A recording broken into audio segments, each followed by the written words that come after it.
kita ilmu perundangan di pagi ini. Kita mulai dengan absen dulu ya. Ahmad Juliansyah, Vivian,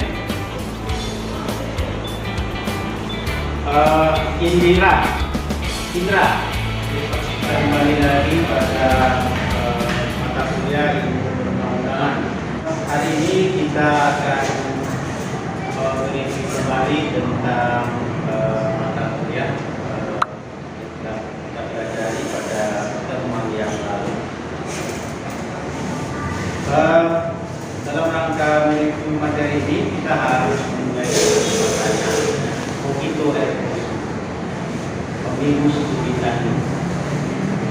Kira-kira apa artinya? Saya berpikir maka saya ada sesuatu harus dipertanyakan.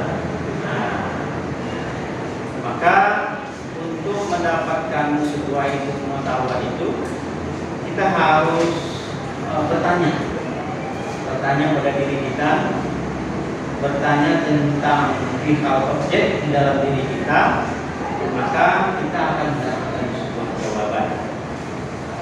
Dari sanalah kita mendapatkan sebuah jawaban yang sesungguhnya. Dari sana juga kita memiliki pemahaman yang mendalam tentang objek. Maka kita penting bertanya, membuat pertanyaan atas sesuatu untuk memulai sesuatu ya. Bertanya kepada Anda tentang perihal materi mingguan tentang ilmu pengetahuan perundang-undangan yang dibagi atas dua bagian. Yang pertama teori perundang-undangan yang disebut dengan business theory, dan ilmu perundang-undangan yang disebut dengan business theory. Kira-kira siapa yang yang bisa menerangkan atau menjelaskan tentang lingkup business theory atau ilmu perundang-undangan? Ya, kira-kira siapa?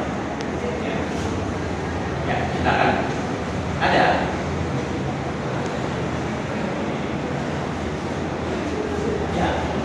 Ya.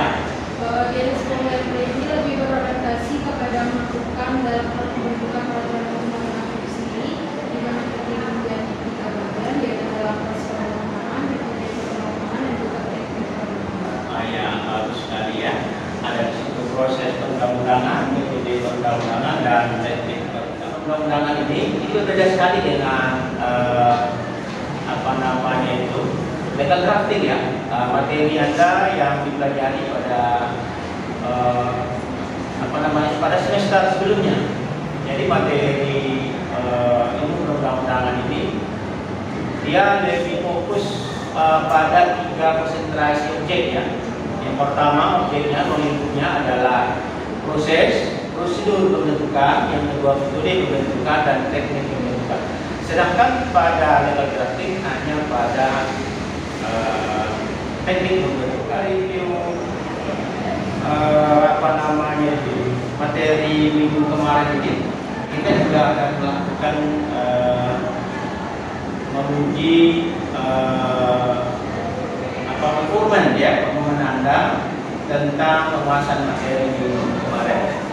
Kemarin Anda presentasikan dan kita akan melakukan diskusi ya tentang materi. Ya, siapa yang ingin maju untuk menyampaikan materinya? Ya, silakan. Namanya siapa? Ya, silakan Fitri. Maju. Oke. Anda memakai fokus. Memakai fokus silakan. Ya, di sini ada. Ya. Dengan nomor NIM 12020722489 dari jurusan Ilmu Hukum. Pada kesempatan kali ini pada mata kuliah ilmu perundang-undangan saya akan menjelaskan yang berkaitan dengan ruang lingkup dari ilmu pengetahuan, yaitu adalah terkait dengan pembahasan yang akan saya presentasikan. Yang pertama itu adalah akan menjelaskan mengenai ruang lingkup ilmu pengetahuan perundang-undangan yang terdiri menjadi 2 bagian, yaitu ada teori hukum dan yang kedua yaitu adalah ilmu pengetahuan. Teman-teman lihat pada tabel yang ditampilkan ini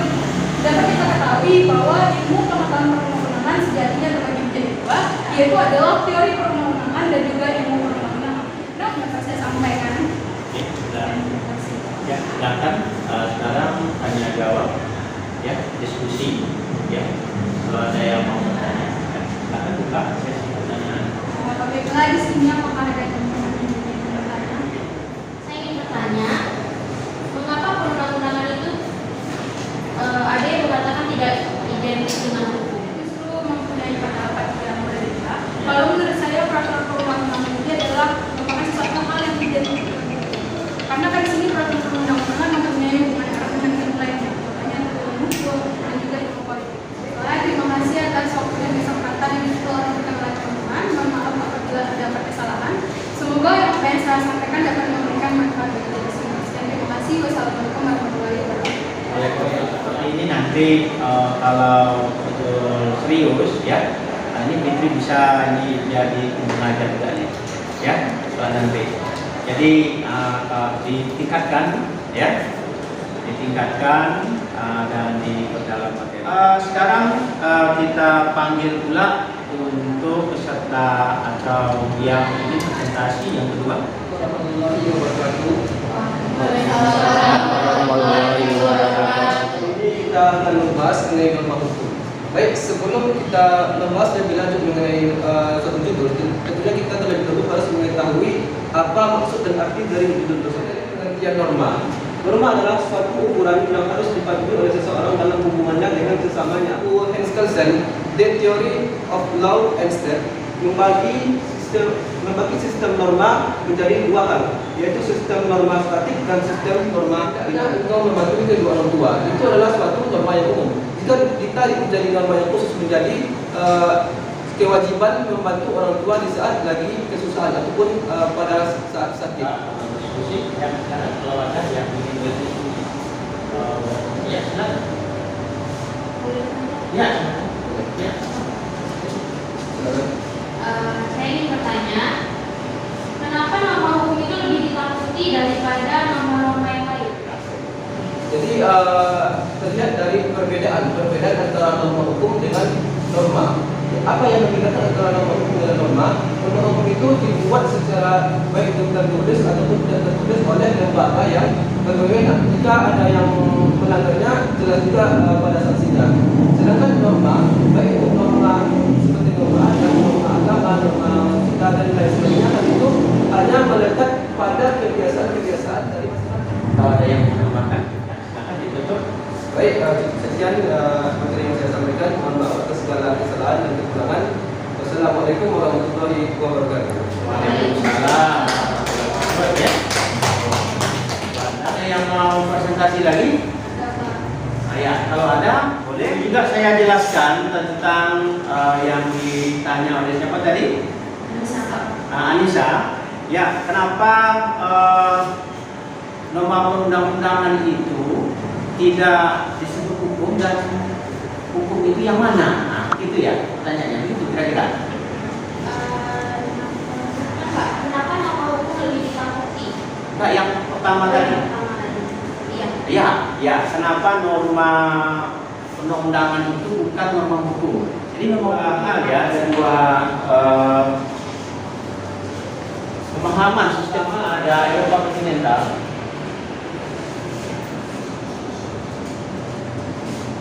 Yang kedua ada Anglo. Yang dikatakan hukum menurut Eropa kontinental ini, pada sistem hukum Eropa kontinental adalah hukum yang tertulis atau dalam Anglo-Saxon, yang hukum itu bilangnya adalah locus ini, bukan perundang-undangan.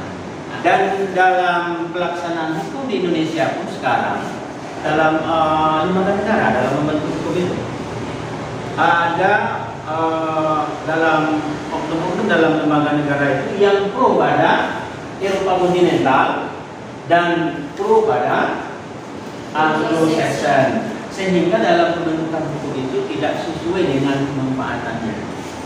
Nah, contohnya kasus yang terbaru, KY itu adalah lembaga tinggi negara, tapi tidak memiliki kewenangan dalam menilai putusan hakim secara substantif.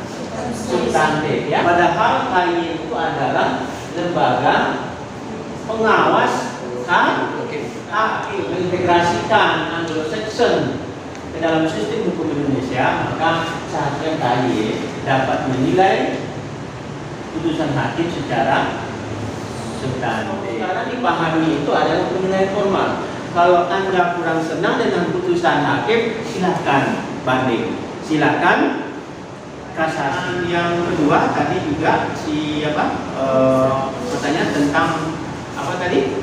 Kenapa norma hukum berbeda dengan norma-norma lain? Ya, kenapa norma hukum itu berbeda dengan norma-norma lainnya? Norma hukum itu adalah aturan yang dibentuk oleh lembaga negara yang berwenang.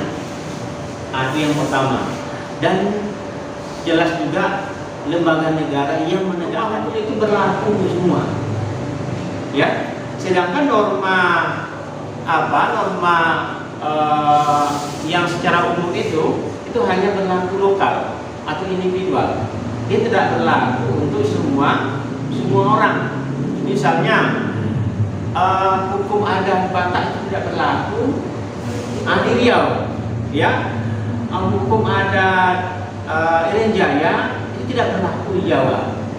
Seperti itu. Tapi kalau norma hukum itu berlaku satu untuk semua, berlaku umum dia. Misal hukum pidana sama hukum pidana untuk di Jawa, untuk di Sumatera, untuk di Sulawesi, Kalimantan itu sama hukum pidananya, ya, tidak berbeda-beda. Ini yang membedakan norma hukum dengan norma lain. Sampai di situ ada yang mau bertanya bahwa hukum itu adalah sebuah sistem hukum itu adalah sebuah sistem norma. Jadi sistem norma itu adalah sebuah kesatuan norma yang terdiri dari berbagai norma yang menyatu dan saling berhubungan antara satu dengan yang lainnya, yang diikat oleh yang disebut dengan norma dasar.